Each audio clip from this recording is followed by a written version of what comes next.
Vamos a empezar a grabar nuestra clase de hoy jueves, ¿me ven o no me ven? Hoy jueves 20, ¿sí? De agosto. Bueno, vamos a ir viendo algunas cuestiones. Estoy muy preocupada por todo el trabajo que tenemos en el instituto. Y bueno, ustedes saben que esta materia es importante, es nodal en la carrera de ustedes, así que no me gustaría estar escamoteando información al respecto. Voy a empezar, ¿sí? Y a medida que vayan surgiendo algunas cuestiones, les voy a contar las novedades. Ustedes tenían que ver un videíto, no sé si llegaron a verlo, que tiene que ver con uno de nuestros temas, ¿sí? Esto es, ¿qué pasa con la lectura y escritura? Es una consulta que prácticamente a diario y primera de todas en lo que es nuestra práctica psicopedagógica, tanto en lo que podemos trabajar en escuelas como en la parte clínica, ¿sí? Y acá yo les traje un material, que ahora me van a contar cuáles son sus dudas con respecto a esto, que tiene que ver, por un lado, con quizás un estudio más profundo de lo que es Emilia Ferreiro, que propone una mirada psicogenética en cuanto a este aprendizaje, que propone una serie de pasos, ¿sí? Y que ella va a decir que aparecen algunos niveles de construcción de la lectura y escritura. Estos niveles a su vez tienen subniveles, que es a lo que nosotros nos gustaría determinar en nuestras prácticas, y en función de todo esto, poder hacer las intervenciones correspondientes a lo que es el aprendizaje de la lectura y escritura. Bien, cuéntenme, ¿pudieron llegar a ver el video y todo este material? Un material escrito y un PPT, un PowerPoint. ¿Lo vieron? Hola, profe. Yo Hola. pude ver ese Power y sí, el video. Está Bien. esa chica. ¿Y tuviste alguna duda? No, bastante claro, profe, se entendió. Bien. Son medio confusos quizás las subetapas dentro de cada etapa, pero sí, en general se comprende bien. Bien, bárbaro. Los avances que va haciendo el niño, sí. Bien, o sea, lo importante les voy a ir diciendo. Por ejemplo, estas son escrituras presilábicas, ¿sí? Este es un silábico donde, digamos, hay una correspondencia con nuestro valor convencional, digamos, ¿sí? Ven acá, por ejemplo, escribe pajarito con la P, de nuestra P, la A, la I, la O, le da un valor silábico, pero hay otras escrituras que ponen cualquier otra letra, y sin embargo también son escrituras silábicas. A eso es a lo que voy, ¿sí? No considerar únicamente como escritura silábica la que tenga una correspondencia convencional con nuestro sistema alfabético. Esa sería la gran cuestión. Y después, bueno, este análisis por ahí exhaustivo y minucioso que hacemos, porque lo que a nosotros nos interesa es registrar el avance, ¿no? Una vez que llegan al nivel silábico, como ya han pescado esta relación entre letra y sonido, digamos que ya después ustedes pueden trabajar la parte de lectura y escritura con lo que se les ocurra. Así de sencillo, ¿sí? Por supuesto que nosotros, ¿qué hacemos? Trabajamos a través de juegos, que tengan que ver no solamente con letras, sino que tenga que ver con el cuerpo, con el baile, con la música, etcétera, etcétera, todas cuestiones que motivan e incentivan a los chicos. Bueno, y por otra parte,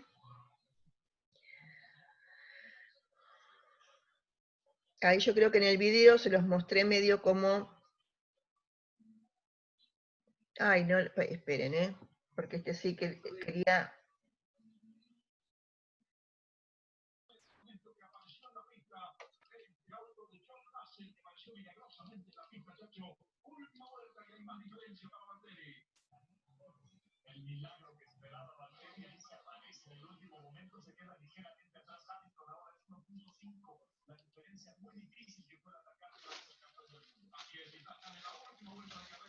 ¿Dónde estoy? Mal.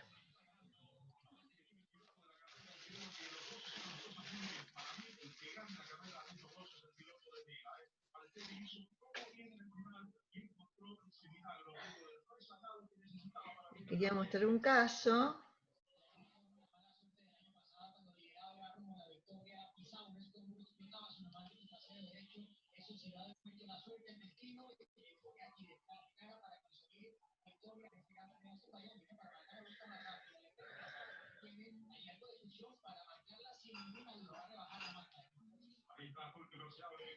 Bueno, esto es de... Hay un micrófono que está abierto, no sé si lo escuchan ustedes.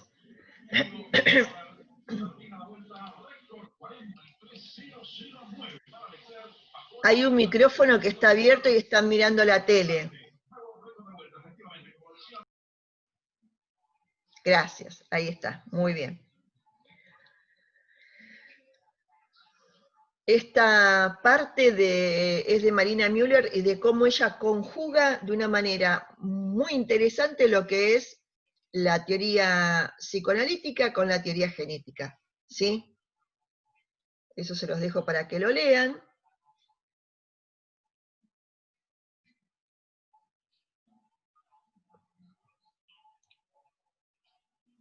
Esto ya lo vimos, que es de Sara Paín. La historia vital, de qué manera la entendemos.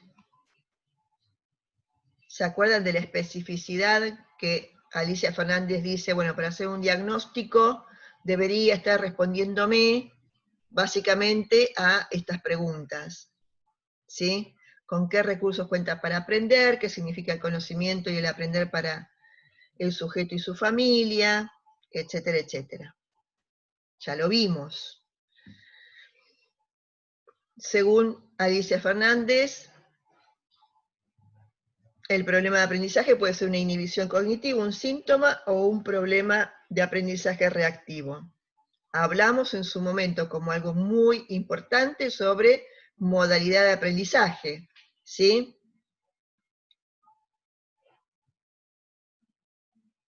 Esta parte también resulta interesante, digamos que para mí es lo que le falta a Filidoro, ¿no? Es precisamente esta mirada, ¿no? Más sobre modalidad de aprendizaje y por más que el autor hable mucho de contexto, reduce el contexto a lo familiar y lo escolar. Habla de lo social, de lo cultural, ¿sí? Pero de una manera bastante reducida, ¿ok? Esa es mi visión.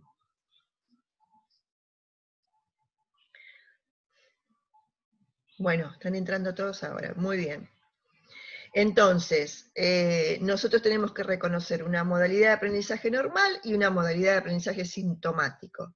Recuerden que varias veces yo les dije que empiecen a pensar en sus propias modalidades de aprendizaje, de qué manera ustedes aprenden y cómo no aprenden. Entonces ya como también para ir metiéndonos la clase que viene en toda la parte de matemática, ¿sí? Vamos a refrescar algunos conocimientos de Inelder. Y eso no. El frío. Bien.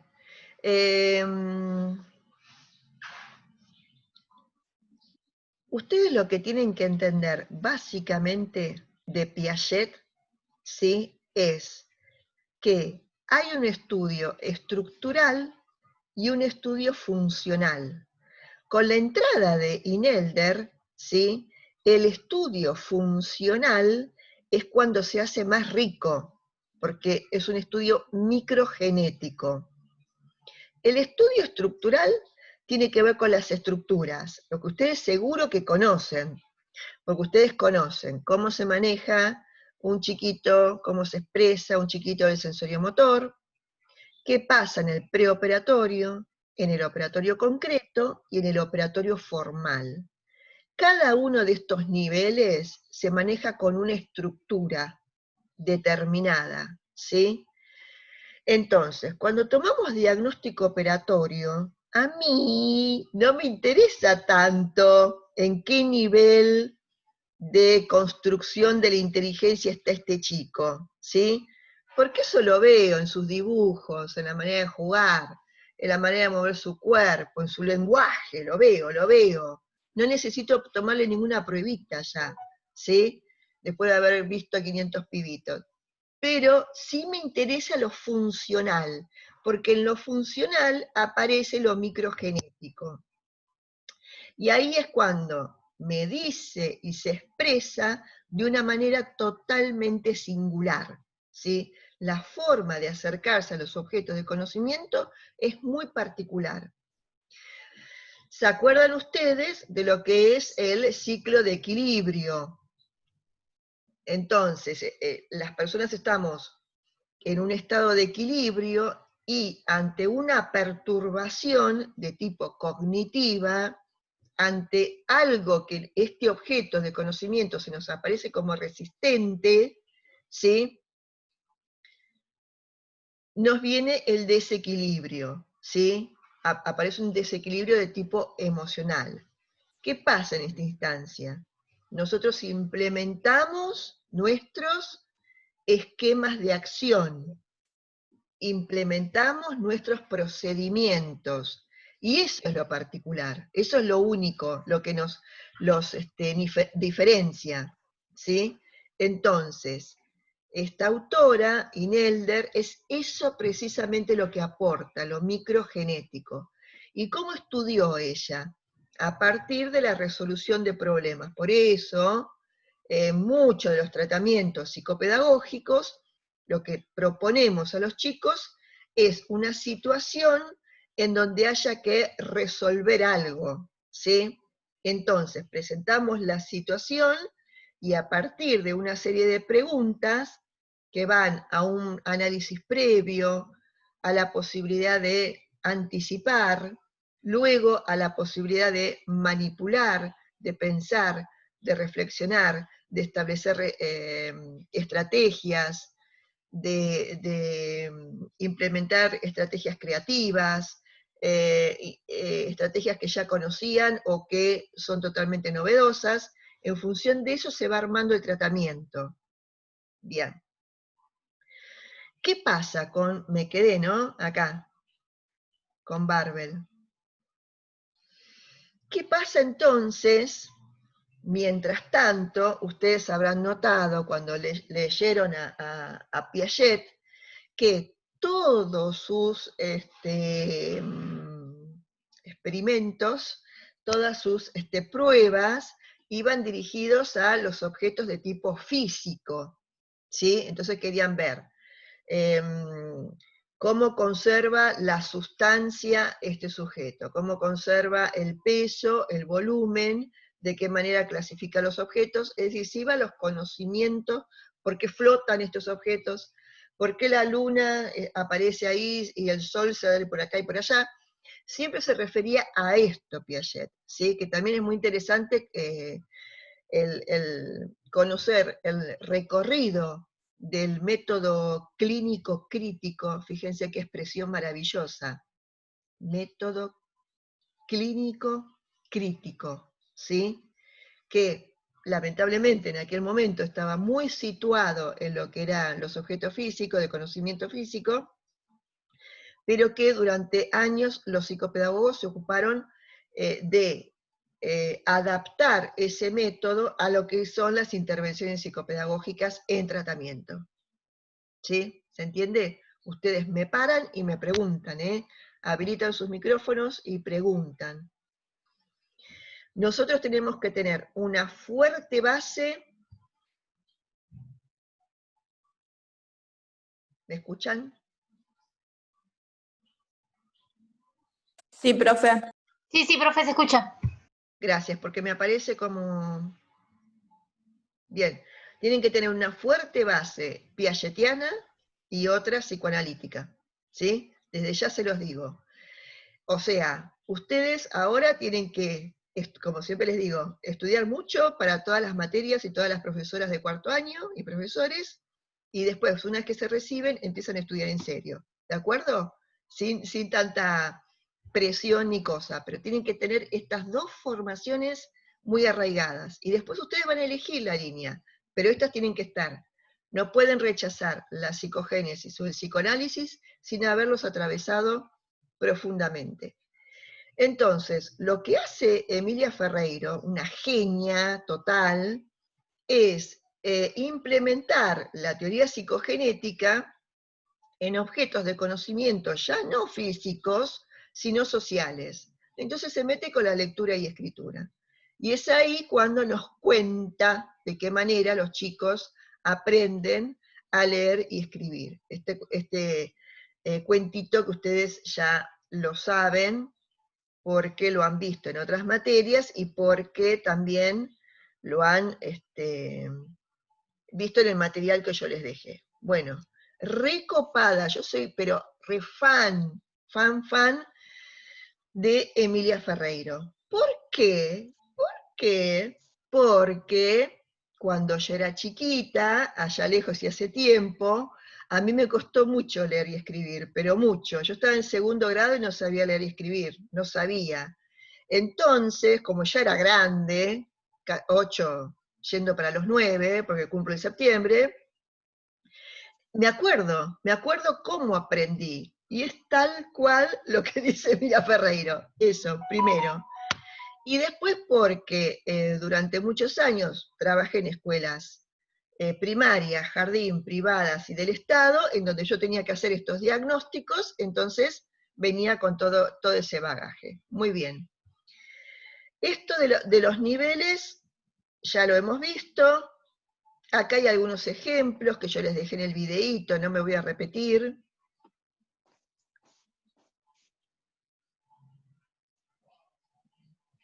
Listo, ¿no? Sí. Ajá, bien. Entonces acá lo que les quiero mostrar es un caso donde lo que yo les muestro, porque ustedes se van a dar cuenta y van a decir, uy, Sarte tenía razón, que las psicopedagogas no son de mostrar sus casos, no los muestran, o muestran una viñeta, o muestran un recortecito, pero no muestran un caso de diagnóstico y tratamiento. Acá tenés tu caso, ¡pum! Así. Porque claro, uno se expone mucho. Entonces,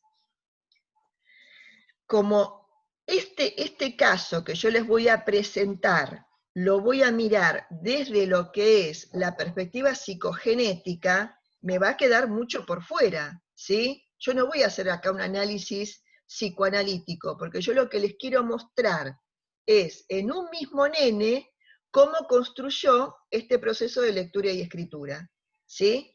Bien, entonces, acá yo digo corriendo riesgos, porque otro que lo ve de afuera va a decir, no, pero eso que te dijo el pibito corresponde a tal cosa, bla, bla, bla, bla. Ok, entonces ahí están las explicaciones. Después les subo el material. Y bueno, si nosotros partimos de acuerdo con nuestra posición como psicopedagogas, donde tenemos claramente una definición de aprendizaje, yo voy, por ejemplo, a Filidoro. ¿Qué le falta? ¿La leyeron la definición de Filidoro? Hay algo esencial que le falta, ¿sí? Pero en este caso me voy a concentrar en lo que es la definición, en cómo plantea ella los problemas unidos a esta definición. Esto es lo que pienso sobre el aprendizaje, esto es lo que piensa con respecto a cómo aprenden los niños. Por supuesto que están también las relaciones con el psicoanálisis, que ella critica, el cuerpo y la posición del psicopedagogo, como que va todo ahí. El quinto de los problemas, que tiene que ver con los contenidos del aprendizaje escolar, que esto es muy, muy importante e interesante, y que muchas psicopedagogas lo dejan de lado, justamente porque lo que hablábamos antes, ¿no? Era tan fuerte la formación psicogenética y dentro de la línea de Dingelder, en donde trabajábamos con la resolución de problemas de tipo físico, entonces fíjense ustedes que hay muchas psicopedagogas que en tratamiento trabajan con juegos, ¿sí?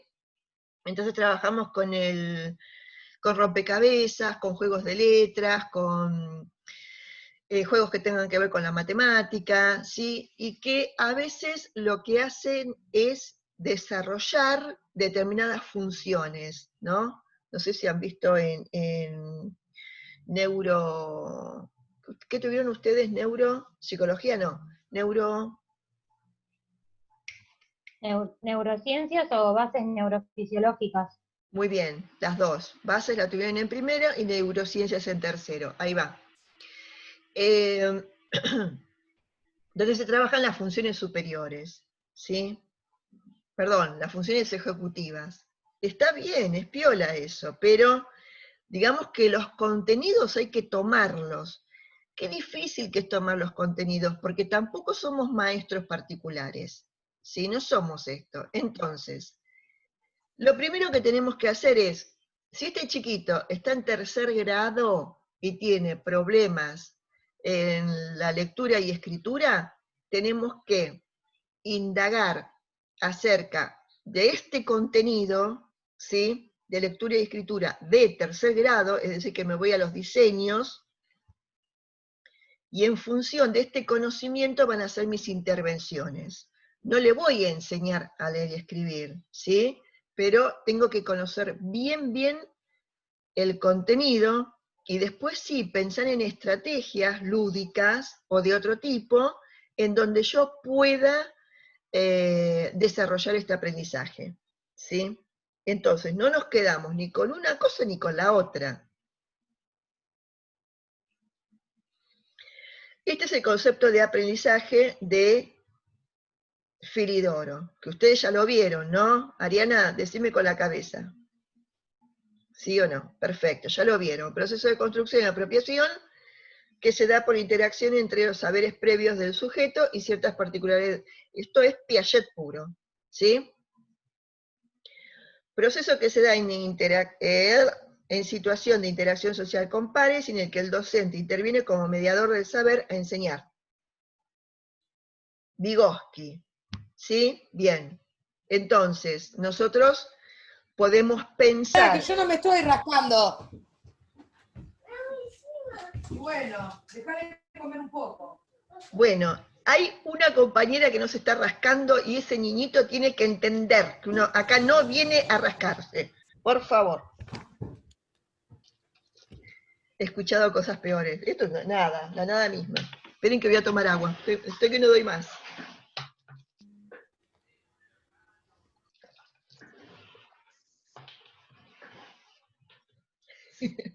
Bien. Bueno, profe, es así. Lo que pasa es que esta niña me demanda mucho, me da vergüenza, pero es la vida misma. Obvio. Me camina por la cabeza, mi hija, 3 años y medio tiene. Y bueno, sí.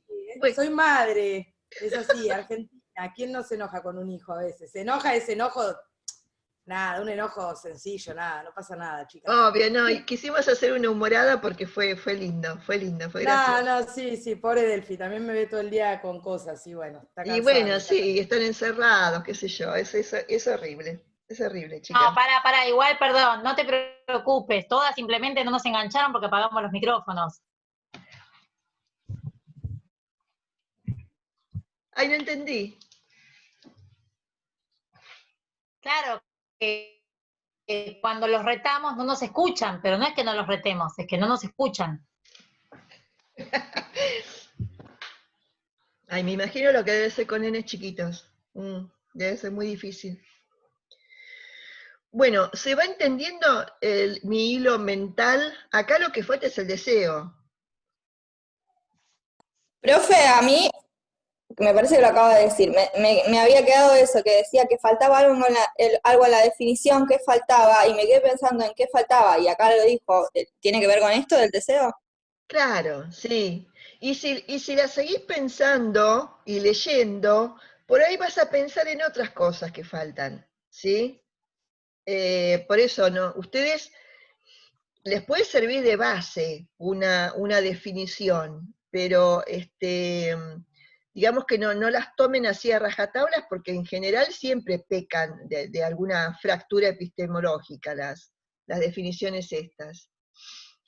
Recuerden ustedes, Filidoro, ¿de dónde es? De la UBA, ¿de qué carrera? Ciencia de Educación. ¿Ciencia de Educación? ¿Qué es Ciencia de Educación? Y Piaget, Vygotsky, pa. ¿Sí? Bien. Este es mi caso. No sé si nos quedan 10 minutos e intentamos entrar por el mismo enlace. ¿Sí? Intentamos. Si no, enseguida les mando por el aula el enlace nuevo. Bien. Leonardo es de una escuela privada, católica, muy exigente, de esta zona, de La Matanza. Estaba conformado así su núcleo familiar y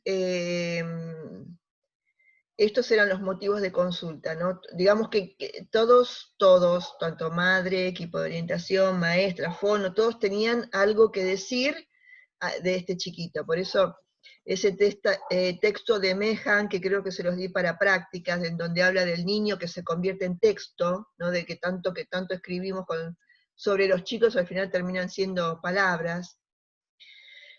Acá pasaba un poco esto. Como nosotros, ¿no? Tenemos que tener una mirada no escindida, sino de relación, vamos a analizar cada uno de los informes y de los dichos de maestras y de padres y todo lo demás con esta mirada, ¿verdad? Bueno, pero la madre lo que decía es que me manda a la escuela. Para mí que el problema de Leonardo es que dice mal cuatro palabras, si no entiende no pregunta, le cuesta redactar, no tiene fluidez, lo sobreprotegía mucho, era el más chiquito de la familia.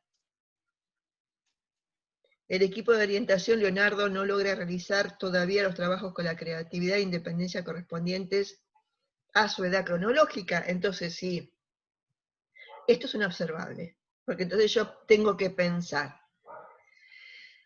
¿qué idea de creatividad e independencia, qué conceptualización de creatividad e independencia tienen la gente del equipo de orientación? ¿Sí? ¿Por qué dice que no corresponde a su edad cronológica?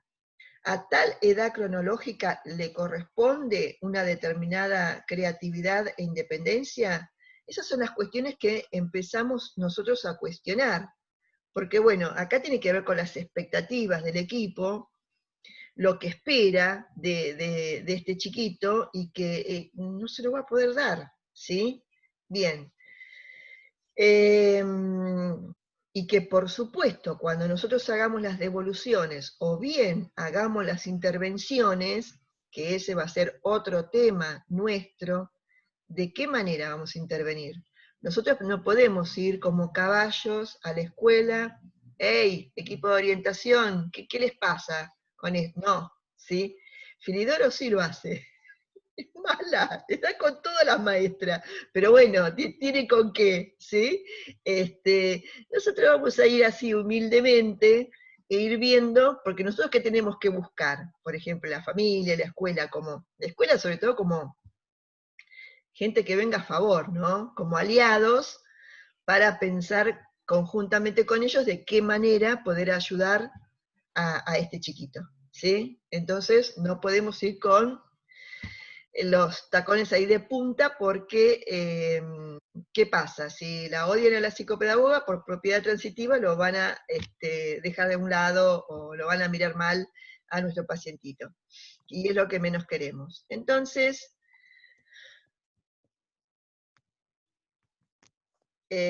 acá, bueno, era gracioso porque todo el mundo decía algo de Leonardo y de su problema, y cuando yo le pregunté por qué no sabía leer y escribir, y porque no me gusta, así, no me gusta.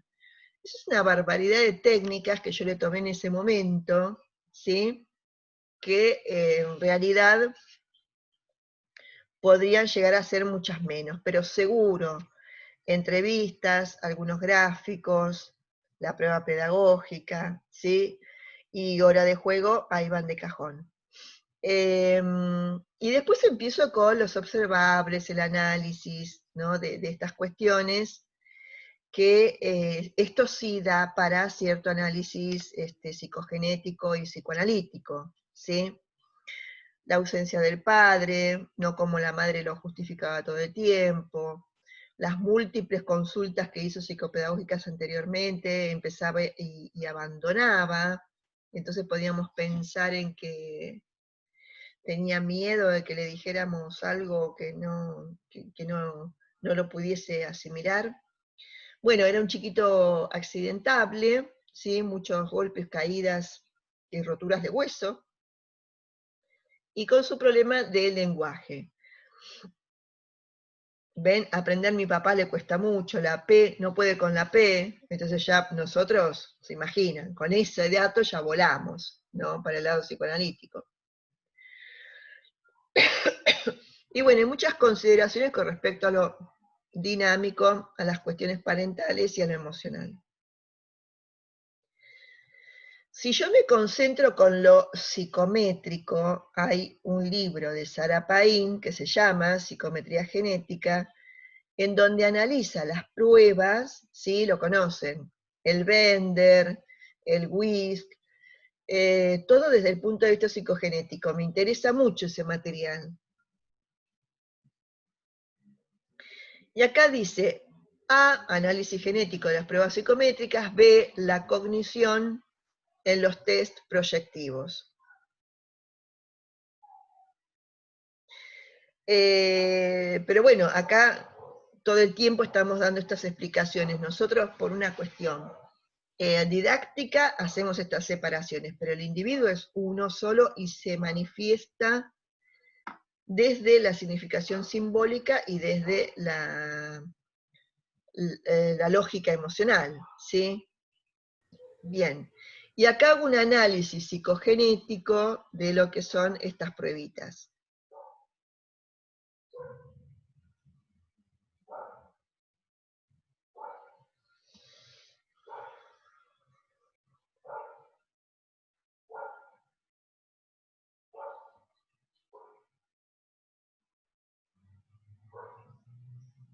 Bueno, la construcción del espacio. ¿Dónde analizamos nosotros espacio? Con los gráficos, analizamos con el Bender,